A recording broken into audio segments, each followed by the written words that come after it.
Harvey Weistein. How do you say it? Well, our first letter writer tonight tells us that he's a real pig. But we'll get to those. The panellists are going to be in here fairly shortly. Terrific load of letters. The first one, you know what it's about. The second letter tonight is this one, coming to us from Zeno, a first-time letter writer. And Zeno writes, "We've been married for over 20 years. It's one of those letters. And it's always been the same with her. It sounds like a real Italian sob story, doesn't it? It's always been the same with her, never confident on what she's decided. What has she decided this time? She's not sure of. She never is, and that's the issue. And the last letter tonight, they think nothing of spending millions of advertising dollars to create the impression that our jobs are being threatened. The mining industry. WA can't raise greater royalties, higher taxes, just to balance the budget. Campaign on, it's already been sunk. This happens all the time. There will be no new mining tax. We've heard that all before. We'll see what the panellists have got to say. Sweet and sour coming up right now. Don't go away. Good luck, letters tonight. Got a problem, big or small, would a miracle be nice? Our motley crew is back, churning out advice. You might even laugh a bit in the following half hour. Park your backside on the couch, cause baby it's time for Sweet and Sour. Right here on Sweet and Sour. Pour some sugar on there, baby. It's time for Sweet and Sour. How's about some chili? It's time for Sweet and Sour. What happened there? Terrific to have you. Welcome to Sweet and Sour. Gary Mitchell with you for the next half hour. And a wonderful lot of panellists tonight. They're all my mates. And some of them we haven't seen for a little while. Hello, Russell. Hello. It's only been 6 months for you. 6 months. Yeah. All the viewers are going, oh, yeah, we know Russell. Yeah, you can't keep me away. Russell, how's our television industry? Because it's really going through a lot of flux, isn't it? It is, yeah, unfortunately. Well, Steve would know better than me. Steve, we'll talk to Steve in a minute. We've got community TV, which is heading out. We've got... Well, no, community TV's around for another couple of years. Really? Is that Another couple? Yeah, at least. Yeah.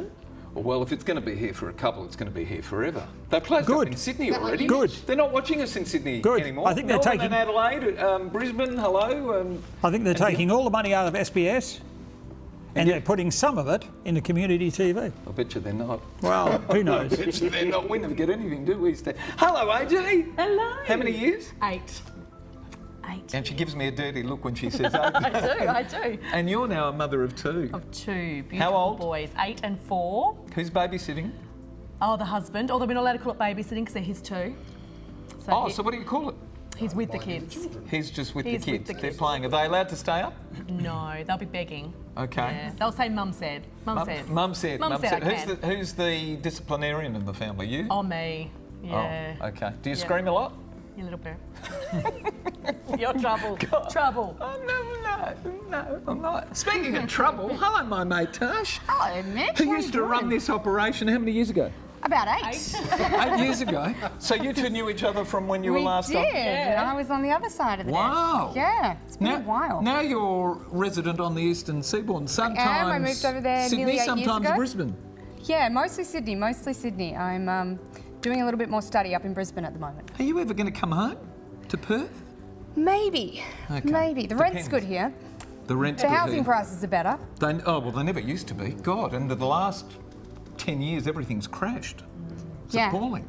I had a mate who actually packed up from Perth because it was too expensive, and he went to live in Brisbane, and then the rent started going up in Brisbane after they started crashing Really, here. no, the rent's pretty good in Brisbane. Sydney's outrageous. No one can buy a house there. It'll But, change. It'll have to, I think. Steve, hello, my mate. How are you? Good, mate.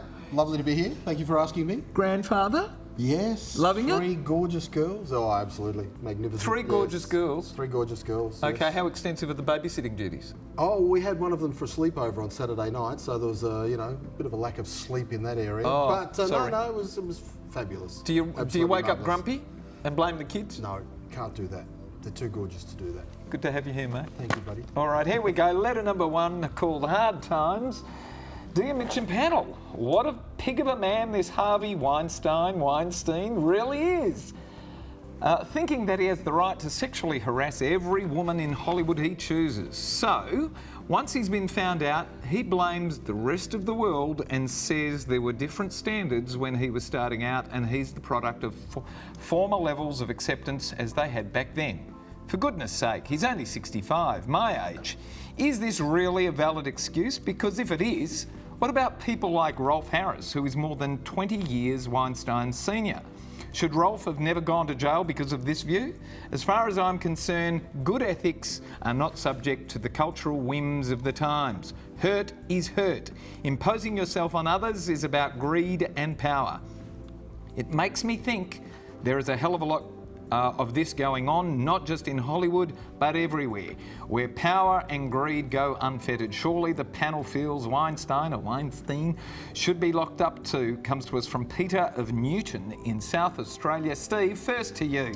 Is this everywhere? Is this rampant? Well, it appears to be, doesn't it? It sort of keeps raising its head every now and then. But, you know, you say in your letter there, what's this gentleman's name? Peter. Peter, sorry about that. Former levels of acceptance. Well, you know, I don't think that's an excuse in any way whatsoever. And, you know, this man... Yeah, he still hasn't taken responsibility. Not at all. Wants to blame it on a previous time. You've opened your letter with the perfect word, and at the end of the day, you know... What was the perfect word? Pig?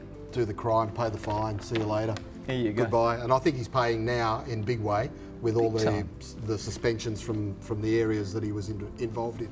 But no, he's not a very nice man. Seems to happen, isn't it? You always get your recompense. It looks like karma does exist in life. It comes back. Eventually. One could hope. Yeah. One hopes. Yeah. Tash, how do you view this situation? Oh, mate, like, no. It's not an excuse. It's not a valid excuse. I almost can't actually believe you've written this letter. Like, I know you're on my team, our team. I know that you think he's a pig of a man, but you're kind of asking, is it a valid excuse? Just, no, he is a pig. Nobody has a right to sexually assault, sexual harassment, coercion, sexual violence. That's what it is. It's not just greed and power, it's illegal.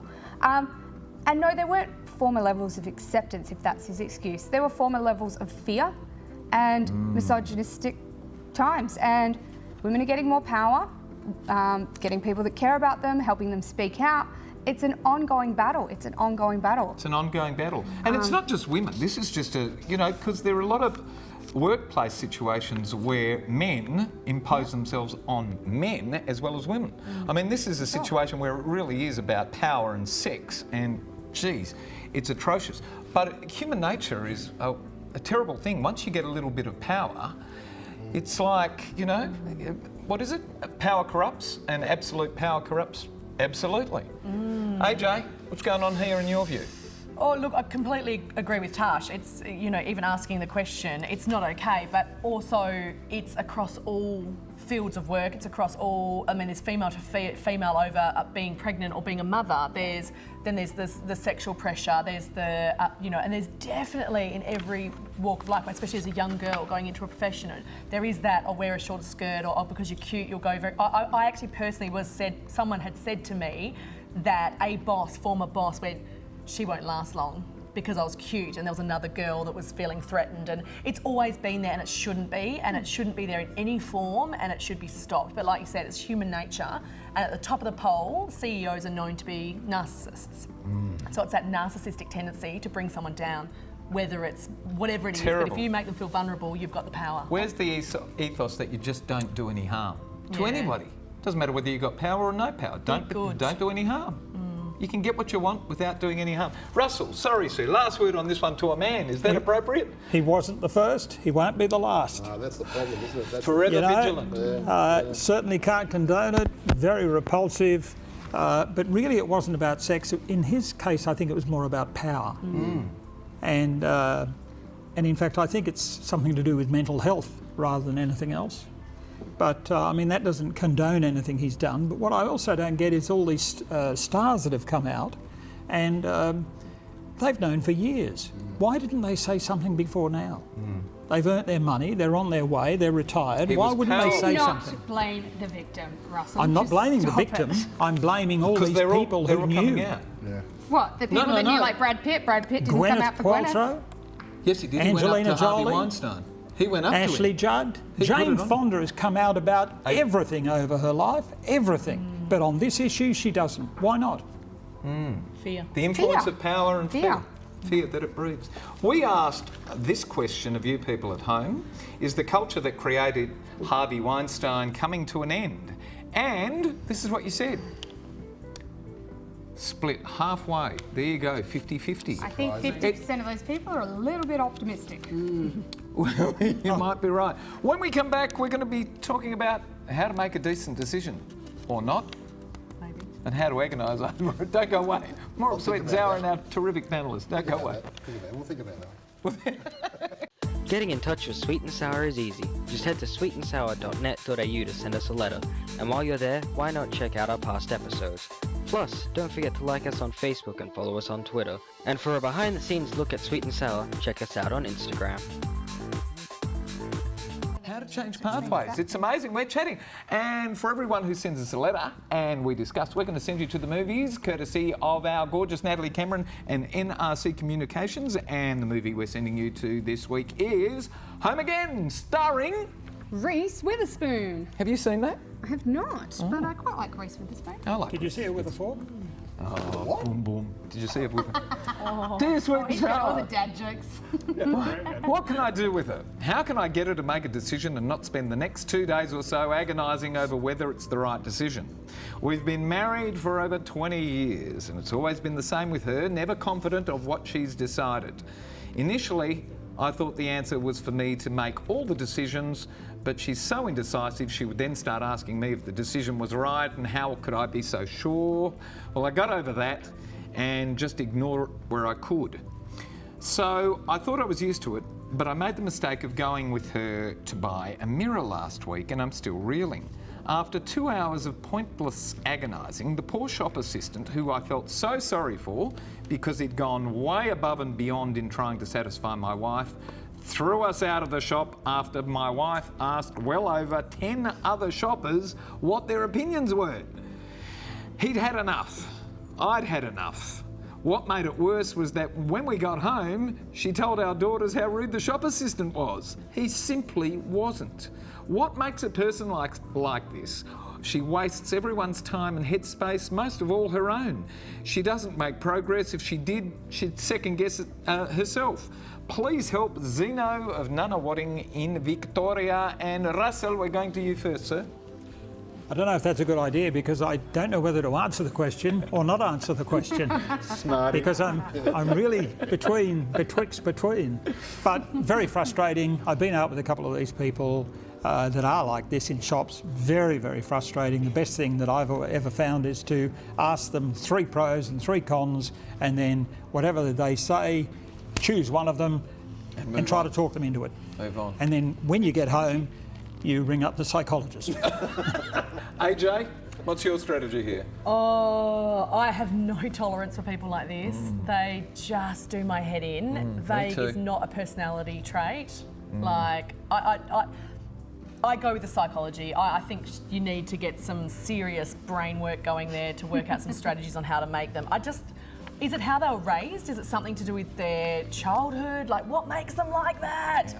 If we had the answer, but I just go with avoid. So I reckon don't take her shopping, pretend you're asleep, have a headache, just do anything you can to stay away from those situations. That's all I can say, because you can't leave her, you love her, you've got kids, but stay away from those situations. Maybe. There's a lot of presumption there. These people are so frustrating, I'd give them the flick. All right, Tash. All right. Well, the one good thing is you asked her to marry her, I assume, and she said yes. So She made a decision. She did make a decision that I hope she's not still agonising over. Her parents probably pushed her into it. Unless she asked you. But that's still a decision. No. She wouldn't have done that. From my therapist's point of view, I'd like to know, has this gotten worse in 20 years? Like, it's been 20 years and it's gotten to a point where you've tried to do different things and now you've had enough. Has it gotten any worse, or is it the same as it was when you married her? If it's the same, you should be used to it by now, one would think. But either way, these guys have talked about psychology. Yep, psychology therapy. To me, it sounds like a case of serious anxiety and self-esteem. Yeah. But I also like Anxiety Russell's and technique of self-esteem. limiting options. Do it with kids. Give them 2 options. Parents that give kids 5 options drive me insane. Give them 2. supermarket syndrome. Yes or no? No good. So yeah, that's a good technique, but definitely some therapy for anxiety and self-esteem would be my direction. Last word. Well, it goes on with AJ. People that can't make decisions drive me nuts, I think.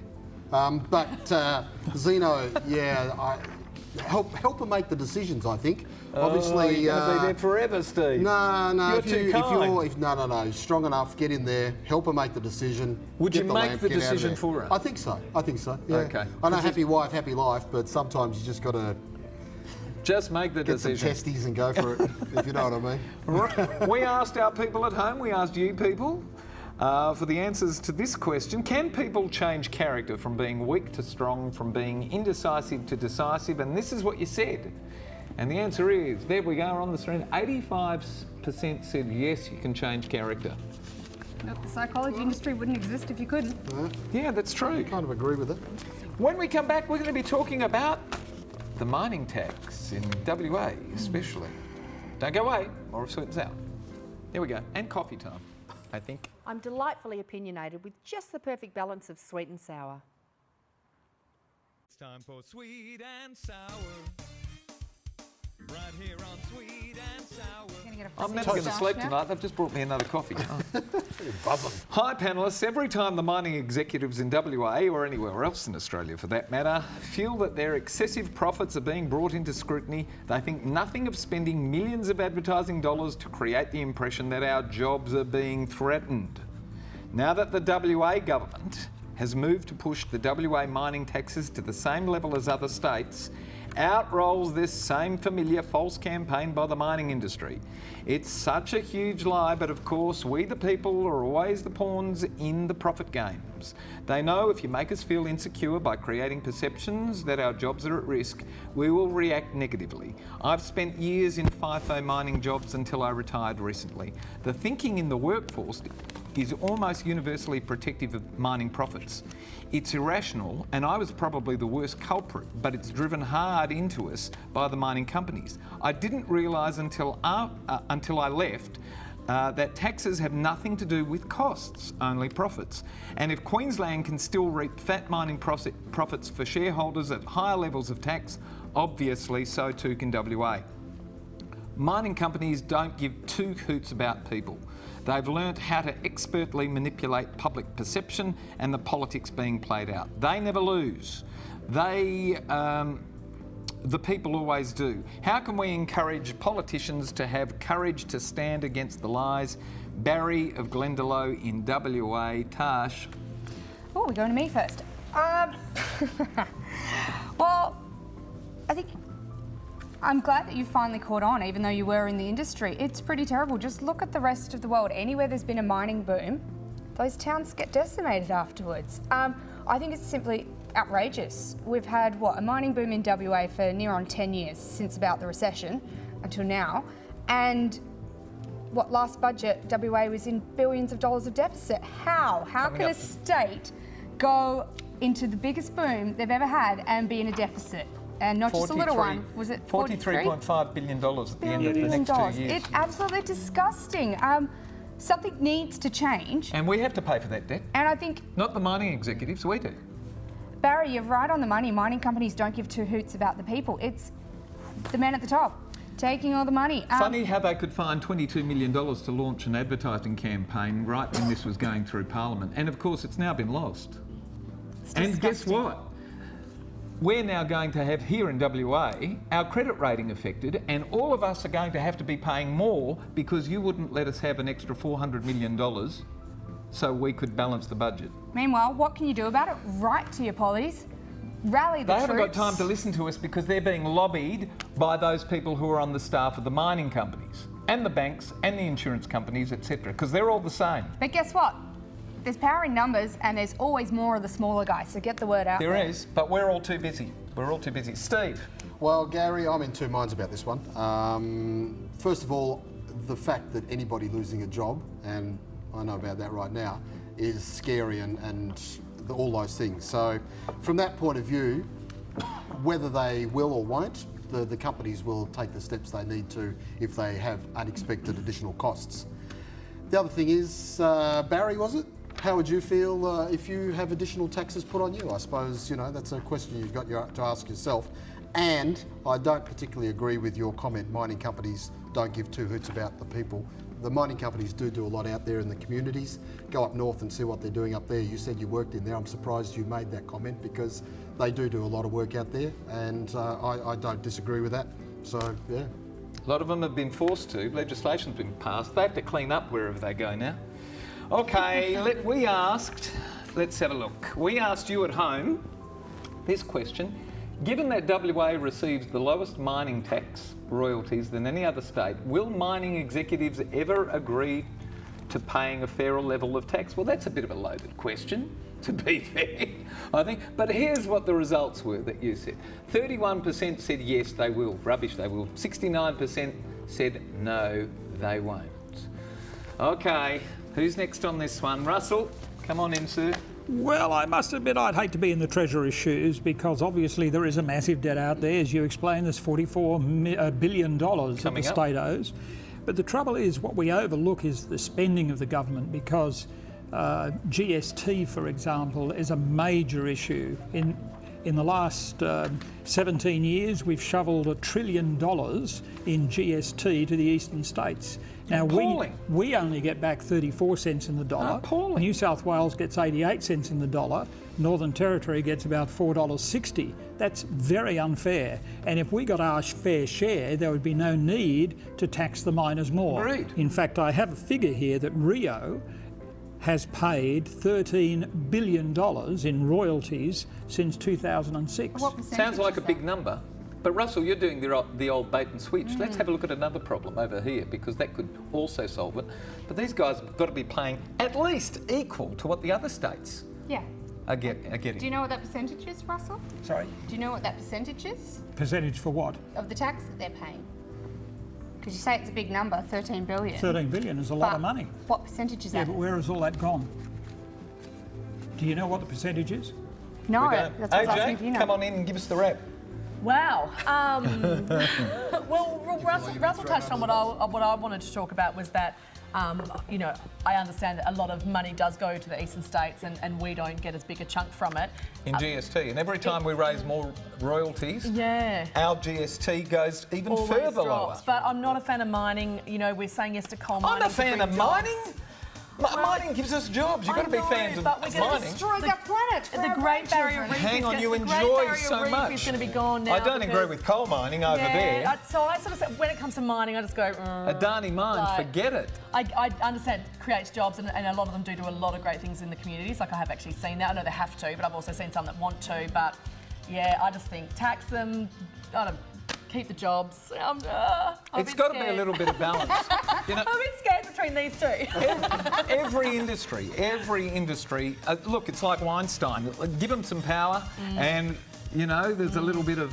We But I won't understand, where use the has word. that money gone? Where has that money gone? How are we using our money? How are we managing our money here? But that's in another Western issue. How we're using it. We've got to get it first, so Not we how can much use it. you earn, it's how much you spend. Correct. Every time. Another issue. Thank you, Russell. Terrific to have you here, sir. Thank you. AJ, nice to have you back after 8 Thank years. you for having me. That's all right. I'll let you get back to your kids now. Tash, terrific to have you after 8 Hopefully years the as next well. time will be a little bit. Can you come back sooner too? Yeah, we'll try. When are you back in Perth? Oh, maybe Christmas, maybe next year. All right, we'll have you back. Always lovely to see you. Steve, Yes. lovely to see you always too, mate. Kalinichta, Cam. Kalinichta, mate. And Kalinichta to everyone at home. Thank you for having us in your lounge room tonight. Thank our terrific crew and thank all of our terrific panellists. Good night, everyone. Bye-bye. Kalinichta. Too easy.